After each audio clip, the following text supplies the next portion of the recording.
Դուք ինչ է, դուք քաղաքական գործիչ եք, դուք բլոգեր չեք, ասենք, ով ինչ ասի, խոսա, դուք կարգալույծ արված ինչ-որ մարդու մասին խոսքերն եք արտաբերում, օրինակ եք բերում, բայց դուք ազգային ժողովի պատգամավոր եք, դուք ձեզ թույլ եք տալիս վատ երանգով խոսել երկրի ղեկավարի մասին։ Ինչ եք խոսում երկրի ղեկավարի մասին, վատ երանգով, ինչ-որ վատ բան կա Կադիրովի հետ կապված, ինչ-որ կարծիք ունեք, դուրս եկեք ասեք, դուք քաղաքական մարմին եք ներկայացնում, չեք տարբերում ինչի մասին եք խոսում։ Այդ նույն չտարբերելով բանին, կտրիչին նույնականացնում եք եկեղեցու հետ։ Այդ մարդը ու եկեղեցին տարբեր բաներ են։ Չեմ ուզում շատ խորանամ եւ մի պատասխանեք ասում ով քաղաքական գնահատական է տալիս պոլին են պարկասնում, բա դուք խի պոլին պարկած չեք ուզում եմ հասկանամ։ Այսենց դուք ձեզ չեն պարկասնի վստահ եմ, բայց դուք ինչի պոլին պարկած չեք ուզում։ Ժամանակի հարց է 2018 թվականից 7 տարի եւ այլ այդ 7 տարուց մինչեւ պատերազմը դուք մեր հետ եք եղել։ Բա ում հետ եք եղել։ Այն ամենասկզբից էլ մեր հետ չեք եղել, կարելի էր կանխատեսել։ Գիտեք ինչ, ես մի րոպե, ես ուզում եմ անձերից վերանամ, ես ուզում եմ հասկանամ, թե մեր ընդդիմությունը, մեր քաղաքական դաշտը, ասենք ինչ հայրանից ներկայացնում։ Ես երեք մի քանի բան մոռացա ասեմ, հանրապետական ներկայացուցիչ, որը խոսում էր բանի մասին, որ վարչապետը մոտենալով ԱՄՆ նախագահին ասել է բարև ձեզ, ներկայացել, ասել հիշում եք ես ինչ մարդն եմ, ուզում հասկանամ ձեր տրամաբանության մեջ եւ դրա մեջ ես ինչ-որ բան էր տեսնում, որով որ փորձում էր նվազեցնել հարգանքի մասը կամ արժեքը իջեցնել։ Ուզում հասկանալ մի մարդու, որին որ մի անգամ ես տեսել եւ մի մարդու, որը աշխարհի ամենամեծ պետություններից մեկի ղեկավարն է, մի մարդու, որը որ գտնում է մի միջոցառման, որտեղ բազմաթիվ տասնյակ երկրի ղեկավարներ կան, պետք է մոտենաս ասես պրիվետ ռոբ, պետք է ասես պրիվետ Սերժ, պրիվետ, չգիտեմ, Տրամփ, ուզում հասկանամ այդ ինչ խոսալու բան է, թե ձեր չափանիշները, որ Նալբանդյանի թշիկներից քաշքշում էին դա է,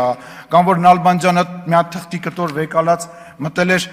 ժողովրդի մեջ, փորձում էր Էրդողանին մոտիկ գնար այդ թուղթը փոխանցեր ու նույնիսկ չգիտեին։ Այսինքն, այդ ինչ ձևեր է, այդ ինչ խոսալու բան է, այդ ինչի մասին է խոսքը, բայց վերադառնանք քաղ բանտարկյալ ասացին։ Տիկին Էլինարը եկել է մի մարդու ցուցակով ազգային ժողով, որի իշխանավորման ժամանակահատվածում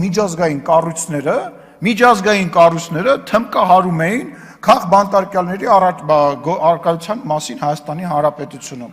որի իշխանության ժամանակ Երևանի կենտրոնում մարդիկ են գնդակահարվել, որի իշխանավորման ժամանակ ընտրություններ են կեղծվել, օպերացիա կալցոներ են եւ այլն, բայց ամեն ինչ պետք է չափ ու սահման ունենա, չէ՞։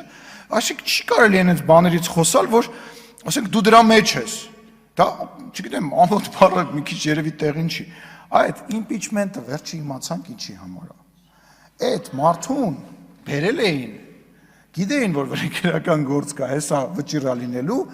մենք էլ զարմանում, ասում ենք, սա հանրապետականի մեջ, ստեղ իրանց հոգին տվող մարդիկ կան, փախի այդ մարդուն բերեցին իմպիչմենտ, այդ ինչ իմպիչմենտ էր, ակնհայտ է, որ, չգիտեմ, ստեղից էլ չեմ ասում, նույնիսկ պարոն Աղազարյան եւ պարոն Ասլանյանը չէին ստորագրելու մեծ հաշվով, ես դրա մեջ վստահ եմ, էլի, իմանալով այնուամենայնիվ այս մարդկանց անցած ճանապարհը, այնուամենայնիվ ես վստահ եի, որ չէին ստորագրել։ Այդ ինչ օպերացիա են անում, օպերացիան հետեւյալն է, որ վարչապետի թեկնածուին 6 դա ասենք մարդկանց ժողովրդին գժի տեղ մի դրեք էլի ներողություն եմ խնդրում էլի դրա համար էլ չեք ընտրվում դրա համար էլ ձայն չեք հավաքում այդ օպերացիայի իմպիչմենտները այդ չգիտեմ ինչ բառ ասեմ ասենք ամոթ է էլի դուք ապացուցել եք երկու խմբակցությունով որ երբ որ դուք պետական լծակ չեք ունենում դուք 0 OGG ունեք որովհետև պետական լծակի պարագայում դուք կարողանում եք ինչ-որ դիմադրեք, այն որ մեկը ասում է, վաղը միսօր ընդդիմություն եք դառնա, դուք մի մտածեք, մենք ընդդիմություն ենք եղել, ընդդիմության մեջ ենք ծնվել, տապալել ենք ձեզ բոլորիդ, ձեր պետական ռեսուրսներով, հեռուստաալիքներով, ԱԱԾ-ներով, մնացած ոստիկանական զորքերով, մարդկանց վրա կրակելով, մարդկանց բանտեր նետելով, տապալել ենք ձեզ, այ բոլորիդ այսենց, ու հաջորդ ընտրություններից հետո ձեր քանակը տենց, ես ասել եմ, դուք վերացող տեսակ եք, ձեր քանակը տենց գնալով փոքրանալու է, վերանալու է այս ամեն ինչը։ Եվ վերջում, ես ուզում եմ մասնակցել եմ բանավեճին, որը այնուամենայնիվ կա Ռոբերտ Քոչարյանի գործընկերների եւ Սերժ Սարգսյանի գործընկերների միջև, որպես մարդ, որը որ հեղափոխություն է արել, մեկը որ եղել է այդ հեղափոխության մեջ։ Այո, դուք Սերժ Սարգսյանին չօգնեցիք, դուք պետք է սատար կանգնեիք եւ Սերժ Սարգսյանին